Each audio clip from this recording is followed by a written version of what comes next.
Hello, you're listening to Tony Slattery's Rambling Club, and you're most welcome. Hello, welcome once again to Tony Slattery's Rambling Club. My name is Paul Carmichael. And I'm Alan Lear. And you find us here in the President's Garden with acrid smoke filling the air, which I wasn't expecting. The shed isn't on fire. Can you see the President anywhere? No, but there's a distinct smell of scorched rubber in this broiling blue and white smoke that's coming out of the shed door. I wonder if he's been cooking again. Tony! Hello. Hello. I'm sorry, my head's on fire. What's happened? I don't really remember. Might have been a careless match tossed into a box of fireworks. It might have been an act of self-immolation or just a plea for attention. And it worked because you're both here. We're here. Or if we just apply a small bucket of water. Done. There we go. So, are we ready? Certainly I've never seen you so clean. That's very kind of you. Take 2 bottles into the shower? Yes. But no eyebrows apart. No eyebrows. Like Nicholas Rogue's film, The Man Who Fell to Earth. David Bowie had no eyebrows in that. Wonderful, Phil. Yes. Are we ready to give our wonderful Dewey Decimal Machine a spin for the first time today and see where we end up? Let's do. Off we go.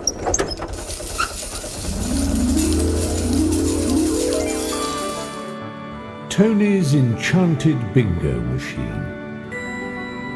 A curious contraption of cogs, levers and glowing buttons that hums with ominous energy. This machine generates 3 completely random numbers. These numbers are fed directly into the Dewey Decimal System, the arcane reference system by which books and their contents are categorized.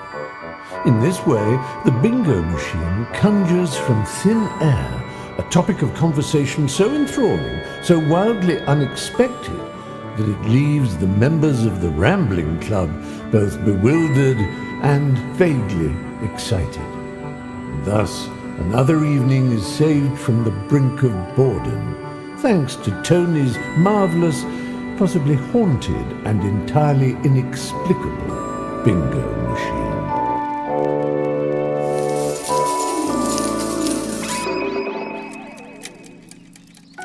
6, 3, 7. 637, and that means that our subject is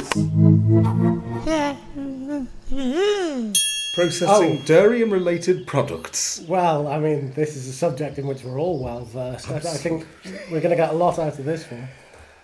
Does anybody here still even have an old-fashioned milkman? Yes. Do you? We do have a milkman, yeah. What did your... Oh, still nowadays? Yes, still have I one. remember it from my slum days, and it was in a, 3-wheeler. Oh, And, yeah.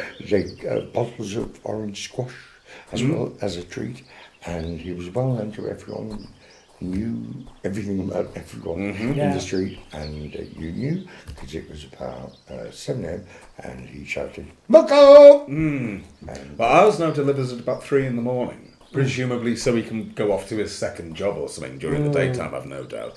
So there's a part of me that thinks that that's a nice tradition to uphold, and I suppose it is just because it's something from my own childhood that was always there. So, but the problem is, it's incredibly expensive. And every year, I think, I can't keep paying this amount for milk, but every year there's a part of me that then feels terribly guilty about cancelling it. So... But you were implying that he does this at 3 a.m. and then goes off to, I don't know, a brothel or something like that as a day job. That was your implication. It's he not was at doing all something possible. dodgy. Well, doing something. Why, yeah. You could be a fireman. If there are no calls, you can sleep all day. Yeah, but why deliver milk at 3 a.m.? Well, I've never quite understood this. Well, you've got to have it in time for your breakfast. Confront him. You've got to have it in time for your breakfast, tea and cereal, haven't you, to be fair? That's right. So, Process dairy, triangular things. Dairy Lee. Dairy, but there are other products available. There are. And they None of them are sponsoring us, the bastards. No, because they taste like shit. So we can say what we like. No nutritional value at all, but they're quite tasty because they're full of something called sulfites, which you find in bad red wine and white wine as a preservative. Processed food in general is something that I have tried to cut out. It's a hot topic at the moment. Ultra-processed food. Yeah. I was reading something in The Guardian just today which says that there are suspicions that ultra-processed foods are implicated in the steep rise in childhood food allergies. Apparently the number of children with diagnosed food allergies, not just in the UK but in Europe and the USA, has tripled in the last... since 2014, it's gone up from 0.4% to 1.1% of kids now have diagnosed. That's not surprising, is it? Considering all this stuff. Yeah. And of course, the thing is, I love ultra-processed foods, ham and beef, which tastes like it's just tasty, and it's nothing to do with beef or ham. No. What's the dairy? What's the cheese from Sicily, which is banned by the World Health Organization? Oh, because it's not pasteurised. No, it's not that. Oh. It's just it's only available and legal from the mafia. Well, that's part of it, but it's a speciality, and because you eat it when it's full of live wriggling maggots. And I've forgotten the Italian name. I don't know whether... we can have a glance and see what that was. Yeah, and I'm not making that up. I love a strong cheese, but I do draw the line as it moving whilst I eat it. But, running away from you. Yeah, but some restaurants of the old school, like Simpsons and things, cater for a certain generation, and Stilton is at its best when the mites, the dairy mites, so live maggots, which of course can turn into other things, which can called larvae migrans, migrating larvae, and they can turn up anywhere, and like tynuses. Do people rub it on their injuries? Because maggots are used in cleaning. I know it depends on the species of maggot. I know. And also they're sterile. Yes. Yeah. They're aseptic. Yes, because they're evolved to defeat your immune system, aren't they? But if you eat maggots, they can migrate, and if they migrate to the brain and the liver, there's not much you can do. There are antihelminthic drugs, which are effective, but a live maggot, which is in your brain, in the centre, because it's buried away for years. I'm sorry, children, if you watch Jack and Laurie, don't listen to this, don't have nightmares. Oh, that's what he used to say. Nick Ross. Nick Ross. After the most explicit description of cheese that can eat your brain, basically. Yes, don't have nightmares. Bye. It's like that fun fact about pineapple, isn't it? Pineapple is the only fruit that eats you back. When the reason it tingles on your tongue is because pineapple secretes an enzyme that can dissolve human mucosal tissue. And can cause a lip effect, like the Kardashians. I don't think the Kardashians went to Lipper. I think they're untrained. Bravo, you win. Oh my God, I've just been shown a picture. Casu marzu, the world's most dangerous cheese. Casu marzu. Yeah. It's like the dairy version of fugu. Oh. Fugu. It's an offensive looking thing. It does look grim, I have to say. Yeah, and people in Sicily love it. And you're quite right, Al. There is, as is often the case, a mafia connection. Because it's still very tribal. Beautiful place, but dangerous if you don't know how to behave.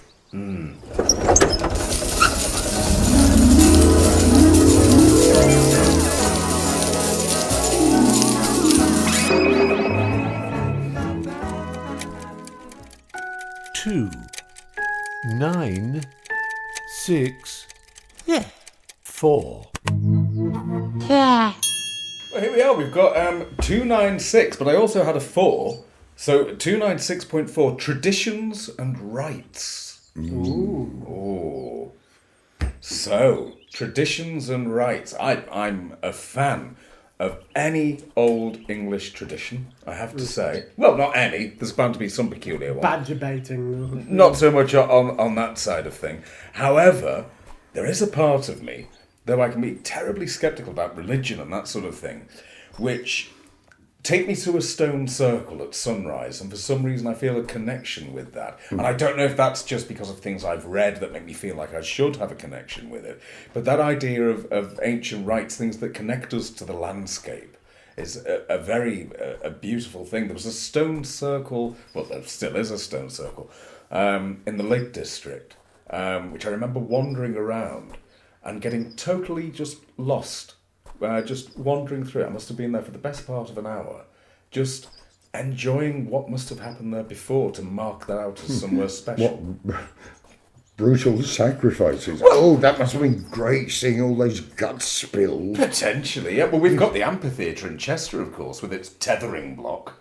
Who knows what was tethered to that? Wait, isn't What's, it? no, I'm sorry.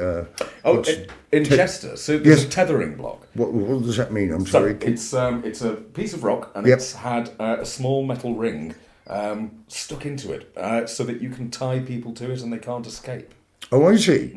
Now, they would have had that at for Dionysus, the festival of Dionysus, Right. which opened with killing a goat. So the goat would be tethered to that so that you could cut its throat. Yes. For people. But it is that connection with the land and that sort of idea of the connection that gives us to our own pasts. I don't know if that's just me. No, that's interesting.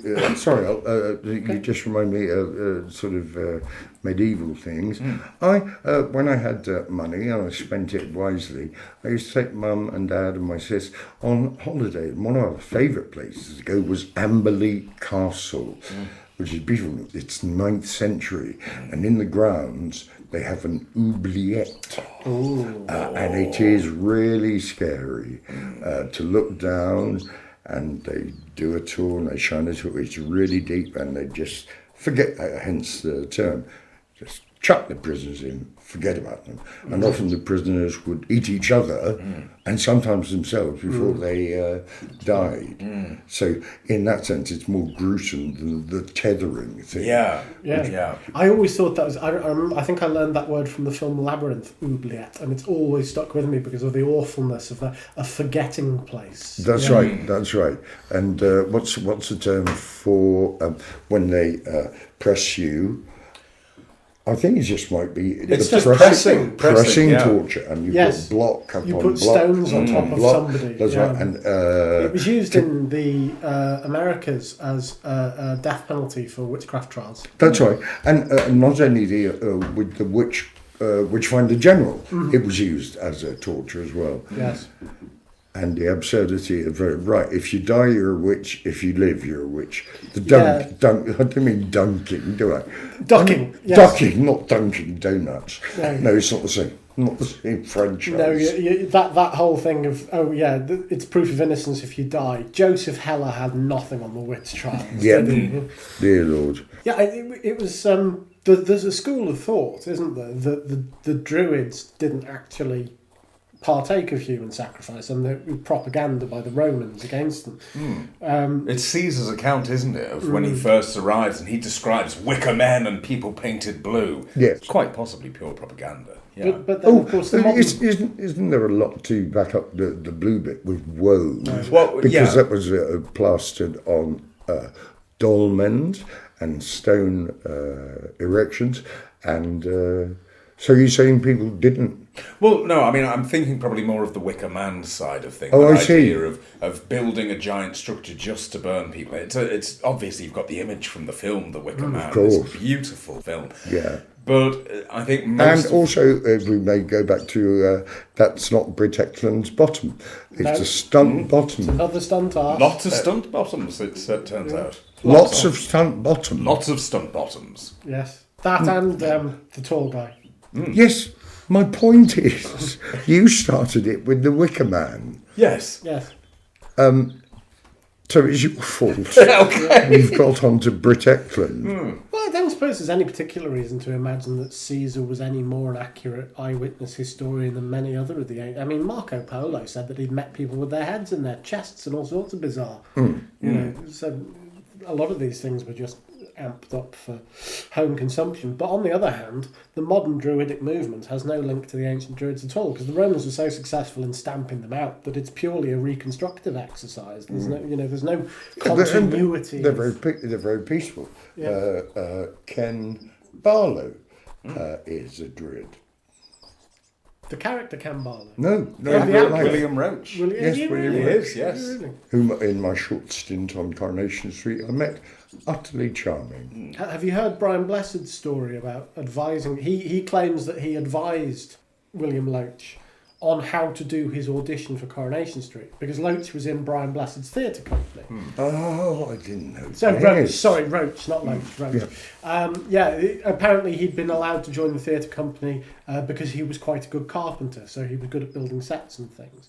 And Brian Blessed says that when Roach rang him to ask for advice on how to do the audition, he said, "Well, give me the lines and I'll tell you how to say them. But whatever you do, don't move or they'll work out you can't fucking act." And it's obviously stood him in good stead, because he's the most consistently employed actor in British television history. And one of the oldest. Yes. And he still does a great job. And it's just nice to be able to say a true gent as well, when there are so many cunts in the industry. We can bleep that. But it's true. Are there any rites that either of you sort of have in your own lives that you would say? I suppose it depends on the difference between rites and rituals. I'm lucky enough not to have any OCD tendencies. I know some people suffer dreadfully with it, and I know it's often rather dismissed as something peripheral and made up. Some people's lives are controlled, am I not right? Oh, yes. By and certain SSRI inhibitors, they can be useful, I know that. But yet rites and rituals, I'm sorry to be even duller than I usually am, but I can't think of a rite or ritual I have except, vomit buckets at the ready. This is true, except to remember to say I love you to my partner Mark as many times as I can during the day. And in that sense, that's a ritual. Yes.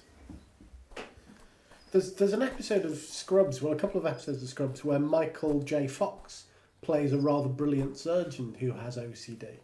And it's I don't know how well it's researched, but it's quite interesting, because the very first time they've bigged him up with this huge reputation as an incredible surgeon. The very first time you see him, he does this very kind of superheroic thing of striding into the middle of shot, placing his arms on his hips and looking up, and then he goes no, and he backs out, and he does it again, and then again and again, and you hear him muttering to himself, left foot down, breathe out. How hard is that to remember? And he can't move on until he's got this stance exactly right. And you see him in later episodes with, these hand washing rituals that he has to get precisely right, or he can't perform surgery.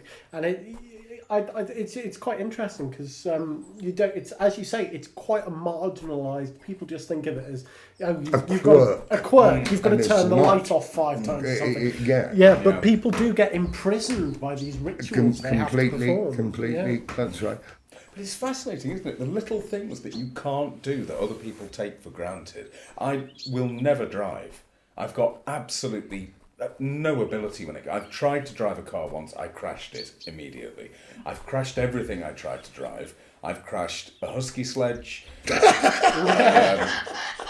I've crashed a canal boat and lodged it at a diagonal. And once when I was 15, I was given the opportunity by my dad to drive a World War II era tram. I crashed that. Wow.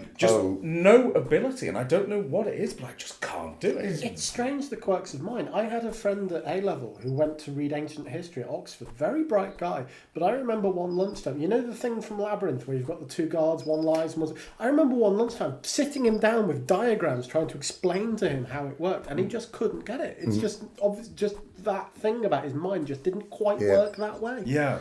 Very odd. Not wired that way. Yeah. Yep. Which is, No, that was a deliberate pause for private prayer. Oh, we're back on rituals. Well done, Tim. Well, Rites yes, and thank you. Oh, ceremonies. okay, Yes, well yeah. done. Rituals, rites.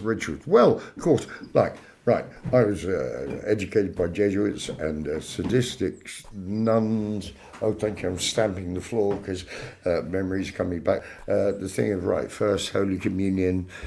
If you are a papist and you think the Pope is infallible and you call yourself, you choose to call yourself, or you're indoctrinated to be a Roman Catholic, then you must, there are no half measures. You must believe in transubstantiation, and you must believe that you are eating the body of Christ, of a 2,000-year-old Aramaic-speaking Nazarene, and you are drinking his blood. It's not like the Church of England where you can, It's metaphorical. Yeah, it's metaphorical. Yeah, and so it's loosely talking about that is about as extreme a rite and ritual as is imaginable. Any religion is a suspension of rationality. Yes. And that's not dissing it. I think religion's great if it makes people kinder to each other on a more humanistic, altruistic level.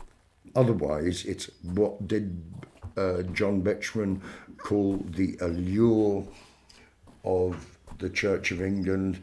He basically said in one of his poems, is it a belief in God, or is it bells and smells? So the fantastic architecture and the beauty of ecclesiastical buildings and the smells, the incense, which is in itself intoxicating. Frankincense, the monstrance is where you hold up in the High Catholic Church, and it's always gold, a huge wafer, and they're made in Hounslow or Bridlington and things like that. And some of the better Jesuits were very good. One of them, rather cruelly but very effectively, and held up a communion wafer, and we all blessed ourselves. He then, and it was rather cruel, but it stuck with me, he then dropped it on the floor and stamped on it. He said, "You stupid fools! This is from a factory down the road. They make thousands of them. It's where they make biscuits. It hasn't been transubstantiated. Please have a brain." And that was a baptism of fire. That's the Catholic flair for theatre coming out. Exactly, and also the Jesuit thing of give me the boy and I'll give you the man. Yeah.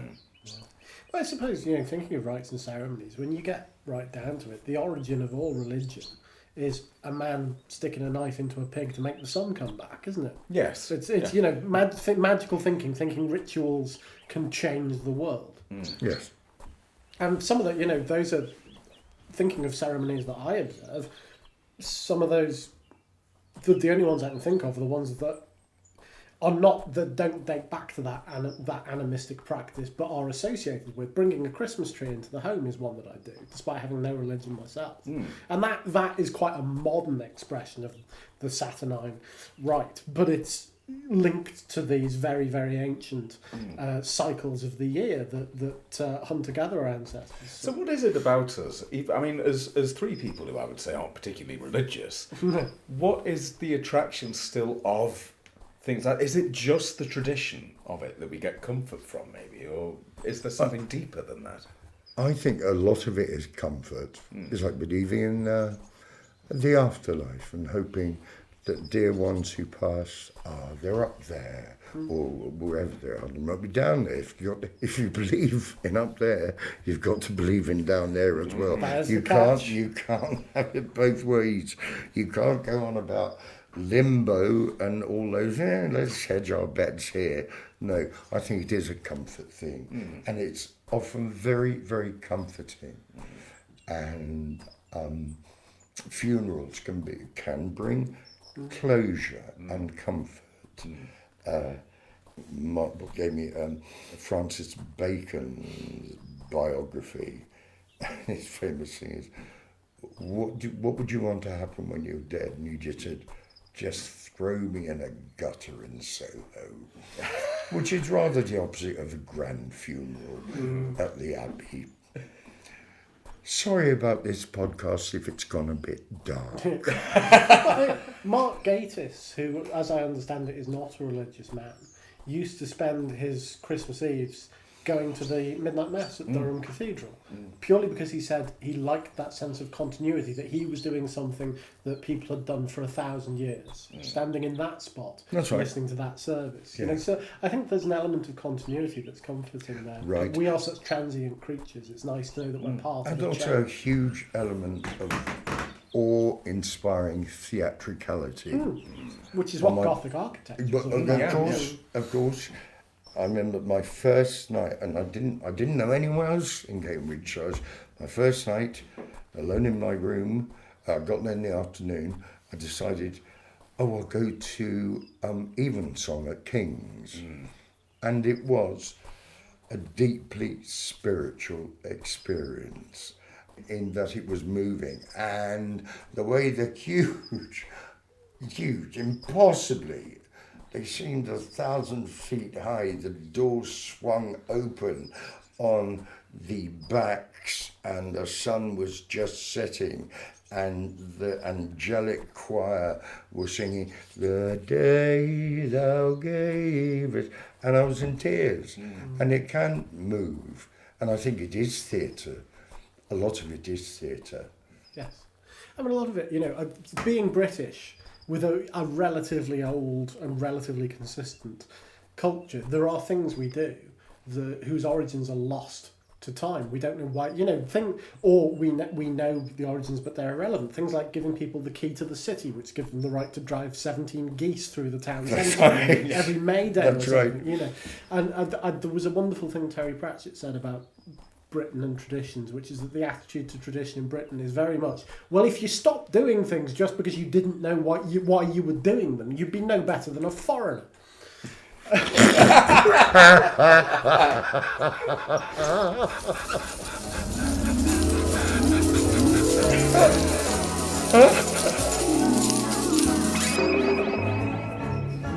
Well, it has been an education. As we find ourselves back in the shed. Well, I've enjoyed myself thoroughly this week. Have you enjoyed it? Very much so, thank you. And I'll never recover. Never. So, we'll thank you all for listening and joining us again this week. And we hope you enjoyed this week's edition of the Rambling Club.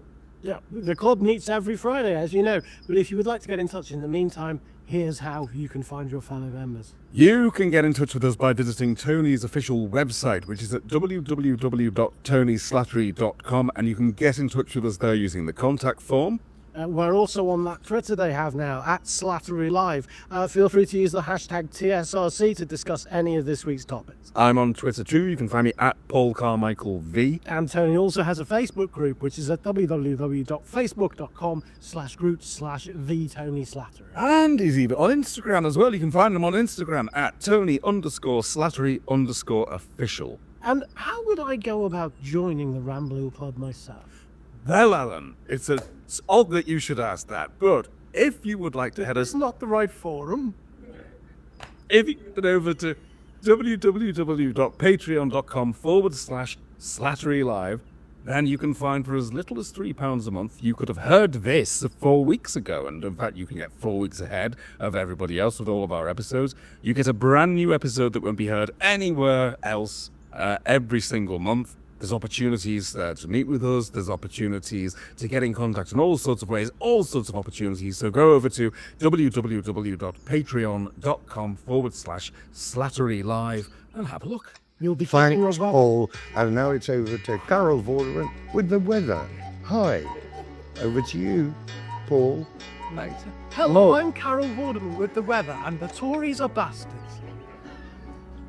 Here's my new book, How to Fix the Entire World.